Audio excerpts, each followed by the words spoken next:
All right, what's going on, you guys? This is going to be the first of two chapters that I'll be recording today. This one's going to be on the one-way ANOVA.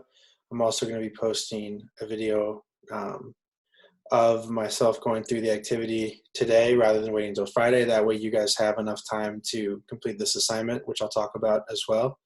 And like I said, I'm going to be doing the next chapter, chapter 13 today as well, and that's the repeated measure or two-factor ANOVA, chapter 13, and a video for that activity.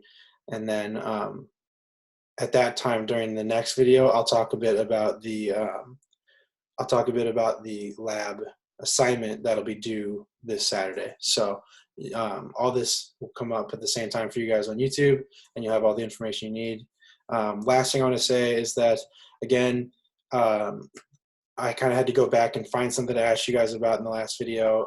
It ended up being pretty vague, so again, I'm not going to be strict at all on that. If you completed the quiz, you'll get credit for it. A few of you emailed me about that, and I didn't email everyone back. So I want to reiterate that if you completed the quiz for last week, you will get credit. The same thing will happen this week.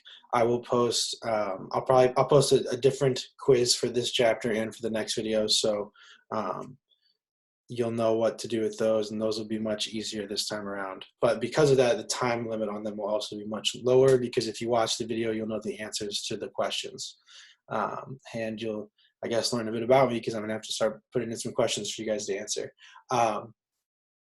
Another point to bring up, another announcement, is that after talking with Dr. Hom, we think it'd be a good idea if perhaps I'm going to start a Teams page for all of you guys so that I can get online and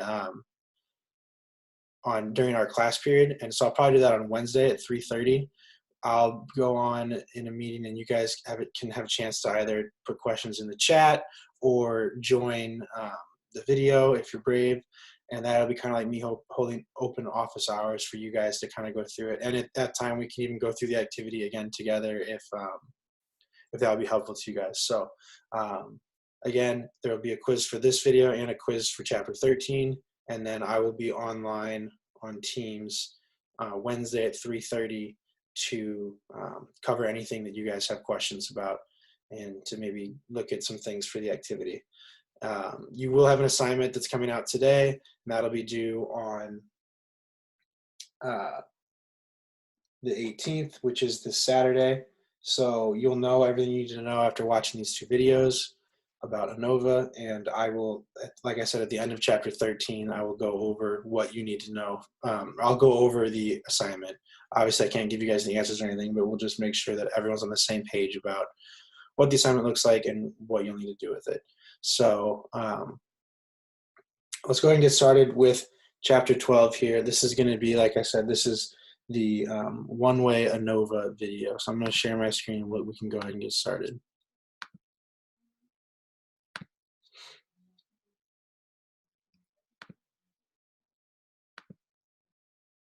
All right, so like I said, this is lab chapter 12, one-way ANOVA. So up to this point, we've been dealing almost exclusively with statistical tests that have compared a mean to either an overall population mean or the mean of a different sample. So when we did the overall population means, obviously we looked at either the z-test or the single sample t-test, and then our independent samples t-test, and even our repeated samples compared two different group means, right? So now what we want to do is we're going to be using the ANOVA, which is another word for analysis of variance. It uses an f-test to compare variances between samples. So the f-test is a ratio of two different variance estimates, and those are in your numerator, right? So a ratio has a numerator and a denominator. In your numerator up top, it estimates the difference in means between the groups, right? So if I have three groups, it's giving me an estimate of the variance between the groups. And obviously, if we're testing different groups in any sort of research question, we would want that to be big, because that's something that we are assuming is due to our test variable. And our denominator, right down below, is where we're going to see the estimates of the differences among individuals, so within groups. And so we want the variance within groups to be very small, because that would be due to things we can't control. So as you'll see in the example coming up, we're going to compare average math scores in a group of students with low math motivation, moderate math motivation, and high math motivation. And so we'd like to see if our research is going to mean anything, we'd like to see really large variance between the three means, but we wouldn't want to see a ton of crazy variance in the actual students themselves within each group. So the F distribution, again, it's another distribution, just kind of like, and you'll utilize it similar to how we've used the T distribution and the Z distribution.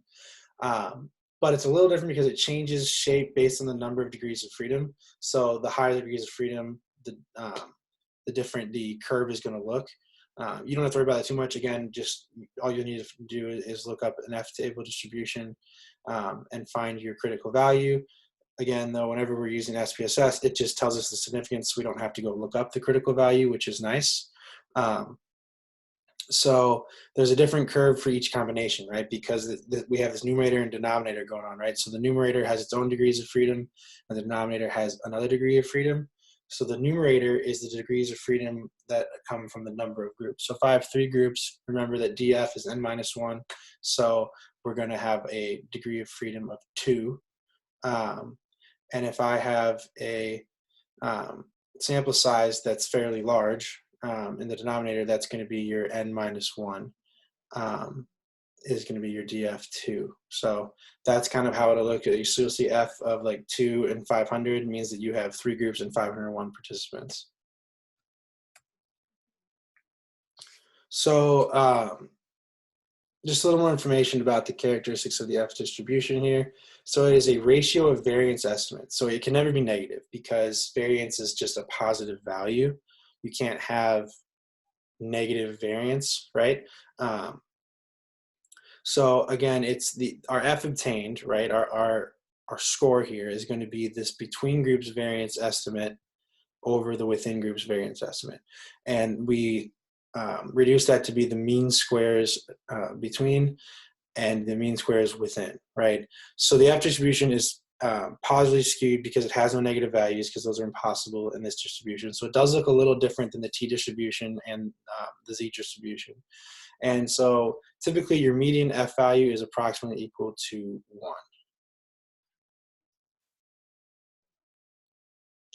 All right, so I guess another question that needs to be answered here is when do we actually want to use an ANOVA? So you need to use an ANOVA when you're comparing more than 2 groups. So if I were just comparing math scores from a low motivation group and a high motivation group, I could go ahead and use a t-test, but as you'll see in a lot of research, you want to look at more than 2 groups at a time. And so you do that by using an ANOVA. And so when you're using a one-way ANOVA, which is what we're doing today in this video, you have one dependent variable, which is your outcome variable, and one independent variable, which will need to have more than 2 levels, right? Because we're doing more than 2 groups. And so, yeah, like I said, you're doing 1 and 1.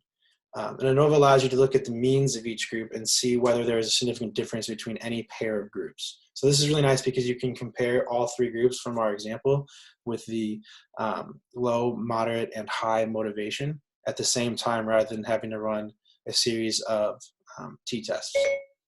Oh, sorry about that. Siri thought I was talking to her. All right, nice little distraction there. Well, I guess since we're already distracted, this is a good time for the first question for the quiz. This question will be what my favorite color is, and the answer is blue. So the first quiz question will be what is Michael's favorite color, and the answer is blue. All right. Hopefully that should be enough. I guess I'll say it another time. My favorite color is blue. Blue. There we go. I mean, I'm wearing blue. My favorite color is blue. That should be enough information on that question. So our hypotheses in an ANOVA, the null hypothesis is that there's no significant difference between the means of any of the groups. And then obviously our alternative hypothesis would be that there is a significant difference in at least one of the groups that we're comparing. So let's go ahead and do the example from the data that's posted on D2L. Again, this is not the activity data, this is just our lecture data. academic motivation.sav. I've already got it pulled up. So let's take a look at what variables we see, and then we'll get back to our research question. Our research question is going to be, does level of self-reported motivation to attend college, sorry, I was kind of talking about, I was calling it math motivation, but this is just overall motivation to attend college. Does level of self-reported motivation to attend college affect math scores? So as I'm opening this up, let's think about what our dependent variable is and what our independent variable is.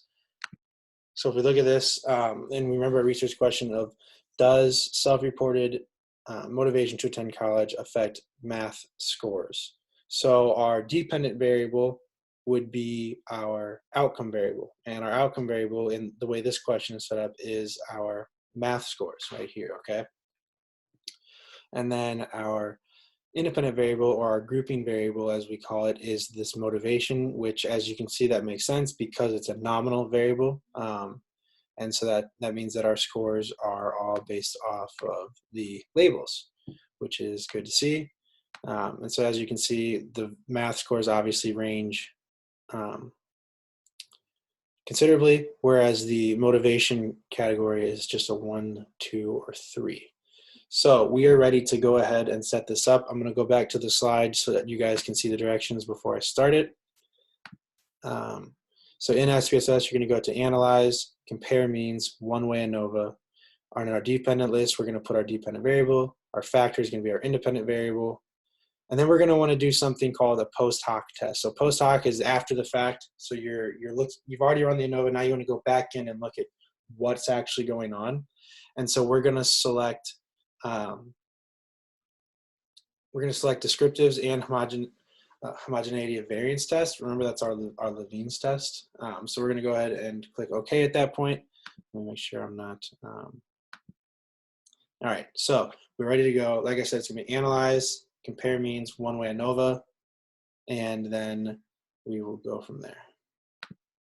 All right, so I'm going to go to up here. We're going to Analyze, Compare Means, One-Way ANOVA. And our dependent list is where we put our dependent variable, or our outcome variable, which again is math score. And then we need a factor or grouping variable, which is our independent variable, which again is the motivation category. So I need to go to post hoc, and I'd like it to give me the 2 keys test, which is a test of the differences among the groups, and not just whether or not there is a difference, which one specifically we have. So I'm going to go ahead and hit that 2 key and hit continue. And then I also need to go to options, and I'd like to get some descriptives just to look at what the actual values are. And I'd like the homogeneity of variance test. So that should be good to go. I continue. And now I'm going to go ahead and press OK. And all right, here is our output. So we see we have a different mean math score for each of our groups. They have a few different people in each group for a total of 600 people. But we have here we have our different means too, right? We don't know if they're significant yet, but it looks like we have 49.3 roughly, 51, almost 52, and then 53.7. So those are all around each other, but there could be some differences if we take a look here. So we're looking at our homogeneity of variance, and that looks good. Let me go back to the slide to see what other questions we have here. So yeah, first thing we want to check is that homogeneity of variance. Again, it looks good. I don't know if you guys saw this, but remember, for homogeneity of variance, when it's not significant, that means we can assume equal variance, which is a good thing, which means we can continue with our analysis. So the next thing we want to do is we want to interpret the ANOVA. So we have to do our 3-part conclusion. First we have to decide what we want to do about H0, and then we'll report the level of significance and our F statistic. And then we want to talk about what that means practically speaking, which I'll get to on the next slide. So in order to do this, let's first look at whether or not we have a significant ANOVA. Got a lot of sunlight going on here. So in the ANOVA here, you can see that it is significant. Remember, our F statistic is the mean squared between over the mean squared within. And if you divide this by this, you actually do get this 12 here. So it's pretty straight up. And if you're wondering how we got to these numbers, you know, your sum of squares divided by your degrees of freedom is your mean square. And that's the same for this as well. So that math does check out, I promise. And then so does this right here. And remember, when your significance is 0, that's obviously lower than 0.05. It's also lower than 0.01. So that's good to see. So before I get into the post hoc tests, let's go ahead and do this graph here. So we're going to go to Graphs, Legacy Dialogues, Error Bar. So I'm going to Graphs, Legacy Dialogues, Error Bar, and I'm going to make that a little larger so I can see it while I'm working here. All right, and so I'm going to highlight simple, and I'm going to go to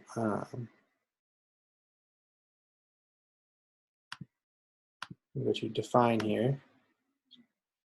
For the variables, I want to move math to the variable box. And the category axis is going to be, again, our motivation category. So this looks kind of similar to what we were just doing, right? And the confidence interval is set to 95 as it should be, which is good. And let's go ahead and press OK.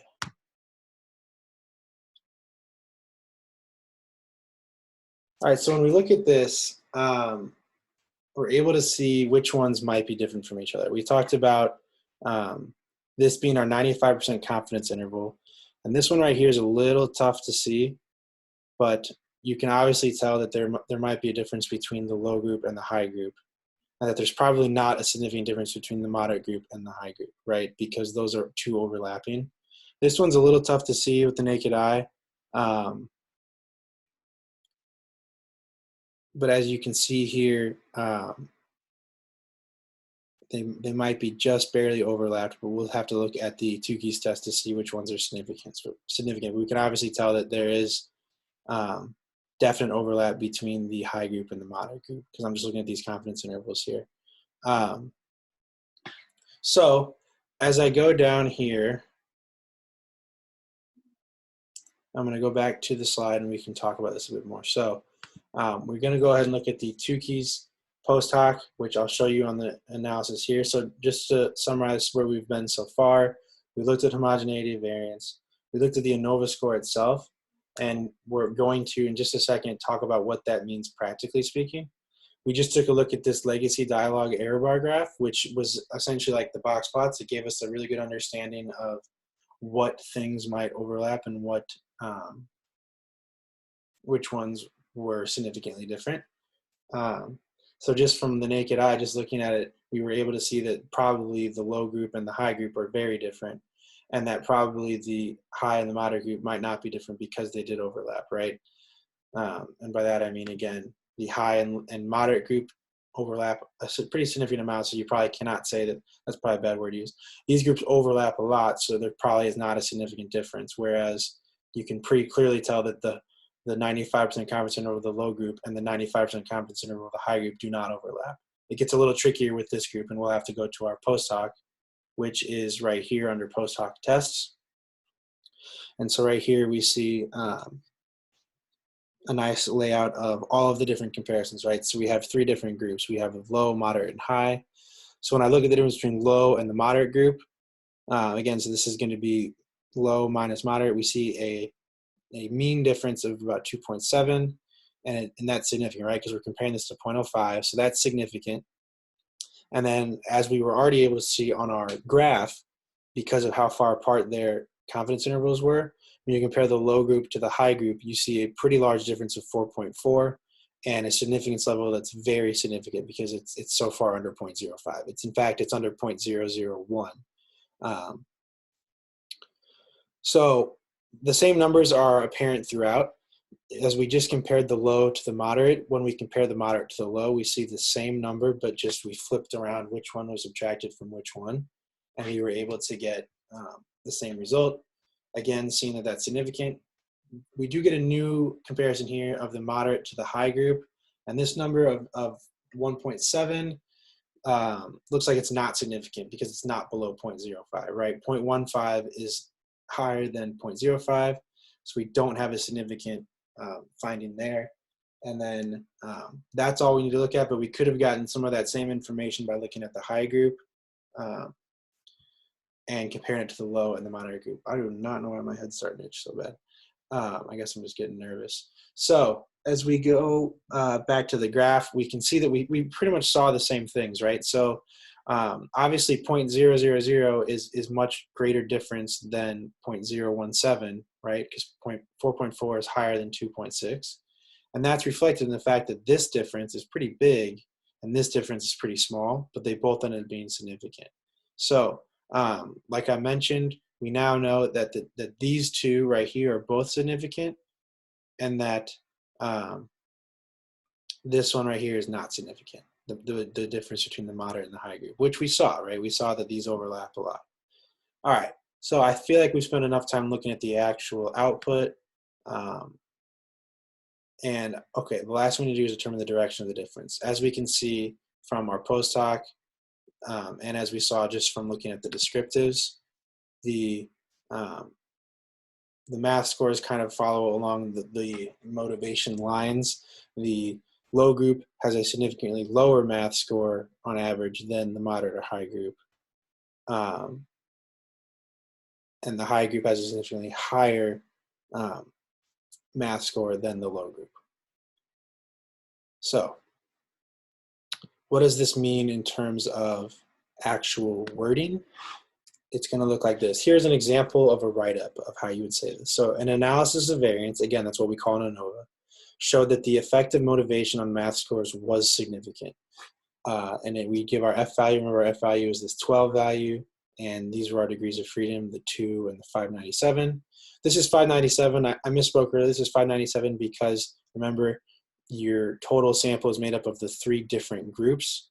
And so since we had a total of 600, we had to take out 3 instead of just 1, because technically it was 187 minus 1 plus 170 minus 1 plus 243 minus 1, which we've done in the past, so that should be not too confusing for you guys. But remember, that's how we got to 597 from 600.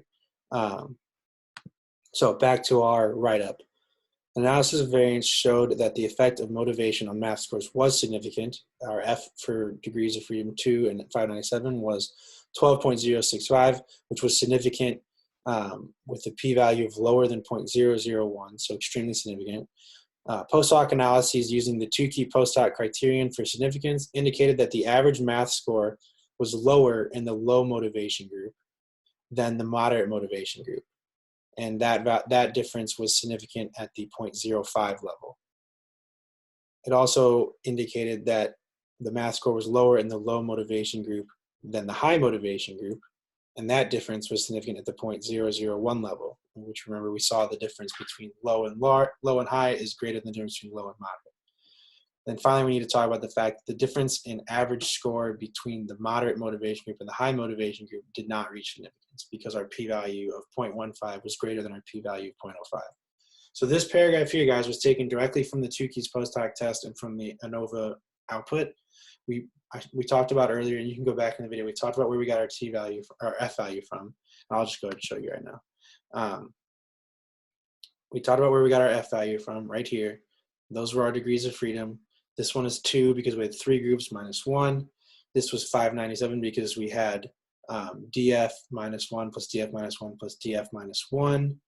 And then in our post hoc test, we were able to find our differences. And then we also, the last thing we reported on was our average math score, which you can see right here were the 49, the 52, and the 53. And then finally, we got our significance values of the differences from our, like I said, from our post hoc test, right? We had one that was significant at p less than 0.001, one that was significant at p less than 0.05, and then one that was not significant because p was greater than 0.05. So again, this is how you would write this up. I did want to give you guys, those of you that were still watching, one last question. I think I mentioned that there'd be 2 questions. So the second question is what my favorite pizza topping is. My favorite pizza topping is definitely pepperoni. So I will make a note that there are 2 questions per quiz. This pizza topping that I hold near and dear to my heart is pepperoni. I'm going to post a video of myself doing the activity. I think I'm going to switch over and work on chapter 13 real quick and get those videos up for you guys. So if you're watching these as soon as they come out, just know that it's all still coming. And again, if you guys have any questions, email me, let me know if you do want to talk at 3:30 on Wednesday, and we can go from there. I will be on either way, but I would love to get to hear some of your questions in advance that I know what to address. All right, guys, that's all I have for you for now. Thanks for listening, and as always, email me if you have any questions.